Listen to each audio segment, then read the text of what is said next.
Alright, so here's a bit of a crash course on HIV. So when it comes to HIV, it's when it's the attacking or a virus that attacks the immune system, specifically CD4 and T cells. And this could be bad because it can lead to AIDS, which is kind of like an advanced stage of HIV where the immune system is severely compromised. And the immune system, it's primarily made up in the GI tract because 70% of our immunity or immune cells are in the GI tract. And what this means is that we're going to see some malabsorption because the small intestines are compromised. We're going to see some malabsorption. And this can lead to steatorrhea because our fats aren't able to be absorbed properly, leading to that fatty diarrhea.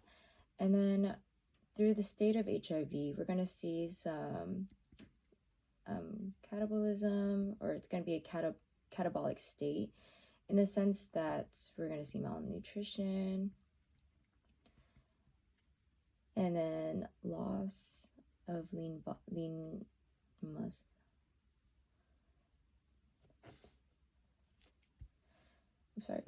mass. So this could be bad because, like the immune system is now compromised. So most people on HIV will take an antiviral, and, antivirals are supposed to be helpful, but they can also lead to nausea, vomiting, diarrhea. It can lead to weight loss as well. And with the medication, you're at risk for Halls. And Halls is kind of like this abnormal fat distribution. So you're going to see some elevated cholesterol. You're going to see elevated triglycerides. And you're going to see elevated insulin.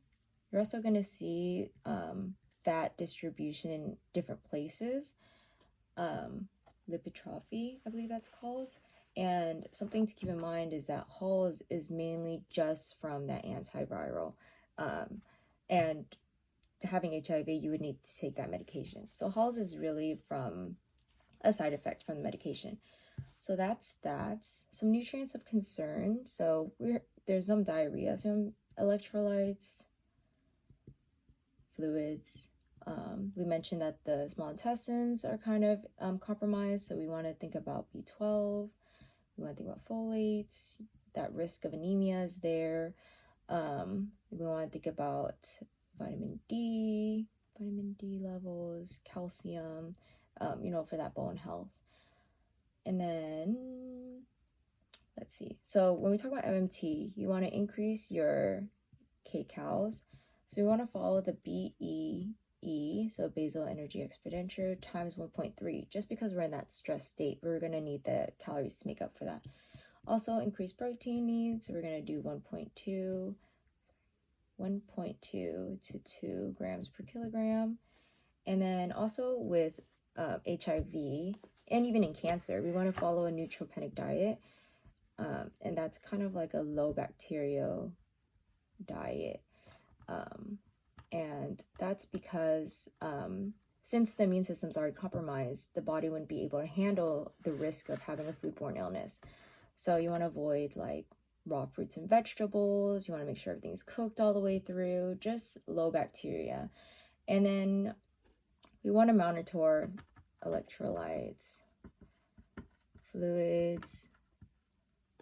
We mentioned vitamin D, calcium, because of that bone health. We're losing a lot of calories and malabsorption, and we're having weight loss and all these steps. So we want to make sure that our bone health is intact. And then maybe risk of anemia, so B12, folate, for that risk of anemia. And let's see, so for meds, so we mentioned an antiviral. earlier. Specifically, there's NRTI, which is an antiviral medication, and NRTI, yeah, and it's also known as Revtrovir.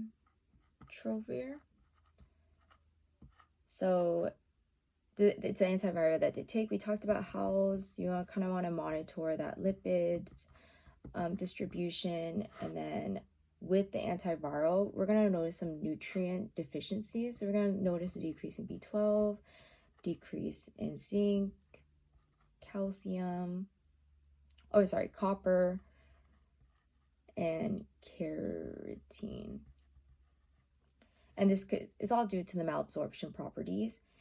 And so that's like something to be mindful of when being on an antiviral of these nutrients that are in deficiency.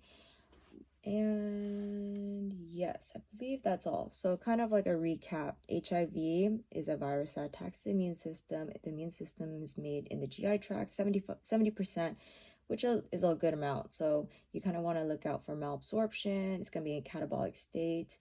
We're going to see weight loss. We're going to see malnutrition. We're going to make sure that they're well, their nutrient concerns are intact here.